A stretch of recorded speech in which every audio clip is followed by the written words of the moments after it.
அப்ப இவர் தோத்து 6 மாசம் கழிச்சு பேச வர்றார். அப்போ வேற ஒரு தலைவர் வந்தார். அவரை பத்தி அவரை வந்து சிலப்பதிகாரம் பேசுகிறது, சங்க இலக்கியம் பேசலாம். அந்த கட்சிக்காரங்க சொல்லிவிட்டாங்க. எனக்கு ஒரு வேகம். உன்னை நான் பையங்களை தயார் பண்ணி உண்மை பேசுகிறது, சத்தியம் பேசுகிறது, நேர்மை பேசுகிறது, நாணயம் பேசுகிறது தலைவர் காமராஜர் பேசுகிறார்.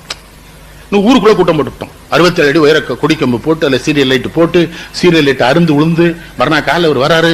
ஒரு முருகன் ஒரு பையன் மேலே ஏறி இரவு கட்டிட்டான். இந்த வந்தே மாதிரிங்கிற கோஷத்துக்கு உண்டான அந்த கோஷம் போட்டு இவர் வந்தவனே கேட்கிறாரு, ஊருக்குள்ள கூட்டம் போட்ட யாருடாங்கிறாரு.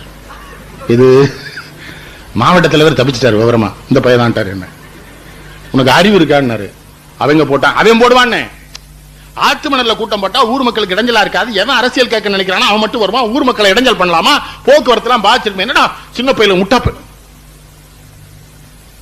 அப்புறம் இந்த முருகன் ராத்திரி கொடி கட்டினால அவனை கொண்டு விட்டோம். வரட்ட ஒரு பொன்னாட போத்தணும்னு என்ன பண்ணான்னு ராத்திரி கொடி கம்ப வந்து விழுந்துட்டு இவன் தான் விட்டாரு ஒரு அடி. அவனுக்கு நான் ஆத்துக்கே ஓடிட்டேன். அதுக்கப்புறம் நமக்கு நிக்கப்பட இருந்தாலும் இவனை பிடிச்சா ஏறின வயல தேடி அடிக்காரு. நம்மள என்ன பண்ணுவாருன்னு சவாரி நிக்கவே இல்லை. நான் விட்டார் செவிட்டோட. அறிவு இருக்கான்னு மேல எழுந்து செத்தா உங்க அப்பாவுக்கு அம்மாவுக்கு யாருடா பதில் சொல்றது? ஊரான் விட்டு பிள்ளைகளை கொண்டு அந்த உடலை சடலங்களை படம் போட்டு ஓட்டு கேட்கிற எச்சில் புத்தி படைத்தவனாக தமிழக மக்கள் இருந்துவிடக் கூடாது என்பதற்காக தன் தொண்டனிலே ஒருவன் இறந்து போனால் அவன் தாய்க்கும் தந்தைக்கும் பதில் சொல்வது யார் என்று கேட்ட தலைவன் காந்தி சீடன்.